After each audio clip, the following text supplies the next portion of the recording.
हर हर महादेव दोस्तों। आप सभी को प्रदोष व्रत की हार्दिक शुभकामनाएं। दोस्तों, हिंदू धर्म में प्रदोष व्रत का सबसे ज्यादा महत्व माना जाता है। जिस वार को प्रदोष व्रत पड़े उस वार के नाम से प्रदोष व्रत को जाना जाता है।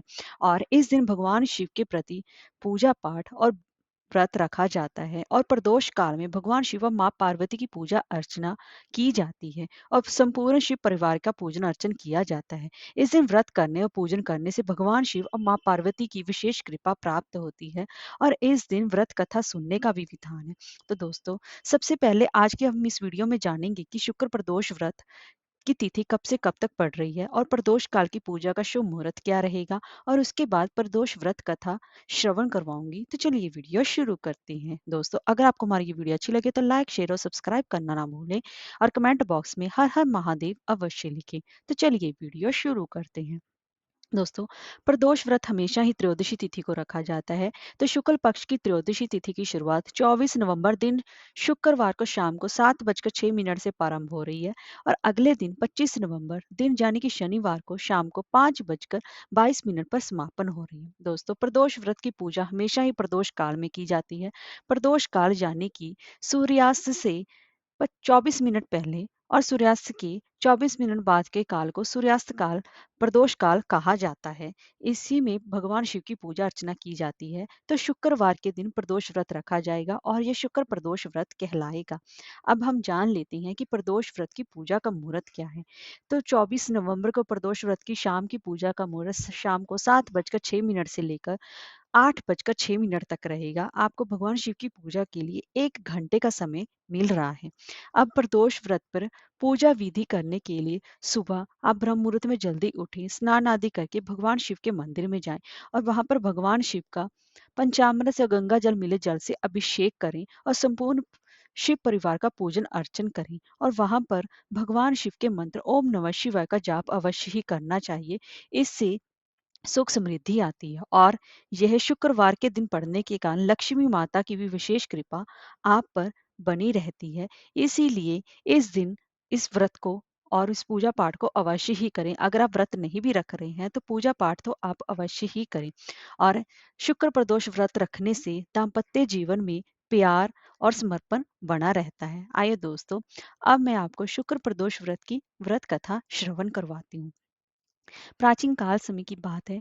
एक बार सूत जी बोले कि एक नगर में 3 मित्र रहते थे। तीनों में ही घनिष्ठ मित्रता थी। उसमें से एक राजा का बेटा, दूसरा ब्राह्मण पुत्र और तीसरा सेठ का पुत्र था। राजकुमार व ब्राह्मण पुत्र का विवाह हो चुका था, मगर सेठ पुत्र का विवाह के बाद गौना नहीं हुआ था। एक दिन तीनों मित्र आपस में स्त्रियों की चर्चा कर रहे थे। ब्राह्मण पुत्र ने नारियों की प्रशंसा करते करते हुए कहा कि नारीहीन घर पर भूतों का डेरा होता है। सेठ पुत्र ने यह वचन सुनकर अपनी पत्नी को लाने का तुरंत निश्चय किया। सेठ पुत्र अपने घर गया और अपने माता पिता को अपना निश्चय बताया। उन्होंने बेटे से कहा कि बेटा कि शुक्र देवता डूबे हुए हैं। इन दिनों बहु बेटियों को उनके घर से विदा कराकर लाना शुभ नहीं माना जाता। अंतः तुम शुक्र उदय के बाद तुम अपनी पत्नी को विदा करा लाना। सेठ पुत्र अपनी जिद से टस से मस नहीं हुआ और अपने ससुराल जा पहुंचा। सास ससुर को भी उसके इरादे का पता चला तो उन्होंने भी उनको समझाने की बहुत ही ज्यादा कोशिश की, किंतु पर वह फिर भी नहीं माना। अंततः उन्होंने विवश हो अपनी कन्या को विदा करना पड़ा। ससुराल से विदा होकर पति पत्नी अभी नगर से बाहर निकल ही थी कि उनकी बैलगाड़ी का पहिया टूट गया और एक बैल की टांग टूट गई। पत्नी को भी काफी चोट आई। सेठ पुत्र ने आगे चलने का प्रयत्न जारी रखा, तभी डाकुओं से भेंट हो गई और वह उसका सब धन धान्य लूट कर ले चले गए। सेठ का पुत्र पत्नी सहित रोता पीटता अपने घर पहुंचा और जाते ही उसे सांप ने डस लिया। उसके पिता ने फिर वैद्यों को बुलाया। उन्होंने देखने के बाद ये घोषणा की कि आपका पुत्र 3 दिन में मर जाएगा। उसी समय इस घटना का पता ब्राह्मण पुत्र को लगा। उसने सेठ से कहा कि आप आने वाले लड़के को पत्नी सहित बहू के घर वापस भेज दो।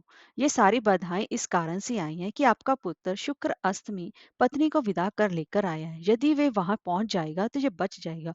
सेठ को ब्राह्मण पुत्र की बात जच गई और अपने पुत्र वधु और पुत्र को वहां पर वापस लौटा दिया। वहां पहुंचते ही सेठ पुत्र की हालत भी अब धीरे धीरे वहां पर ठीक होने लगी। यानी कि शुक्र प्रदोष के महात्म से उसके सभी कष्ट दूर हो गई।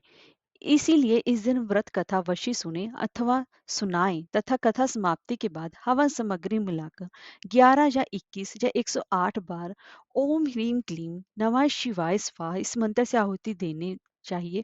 और उसके बाद भगवान शिव की आरती तथा प्रसाद वितरण करना चाहिए और उसी के बाद ही आपको भोजन करना चाहिए। दोस्तों, कहा जाता है कि शुक्रवार को प्रदोष व्रत सौभाग्य और दाम्पत्य जीवन में सुख समृद्धि भर देता है। यही कारण है प्रदोष व्रत को काफी खास माना जाता है। और शुक्रवार के दिन पड़ने के कारण इस दिन प्रदोष व्रत करने से सुख समृद्धि मिलती है और दाम्पत्य जीवन भी खुशहाल बना रहता है। हर हर महादेव।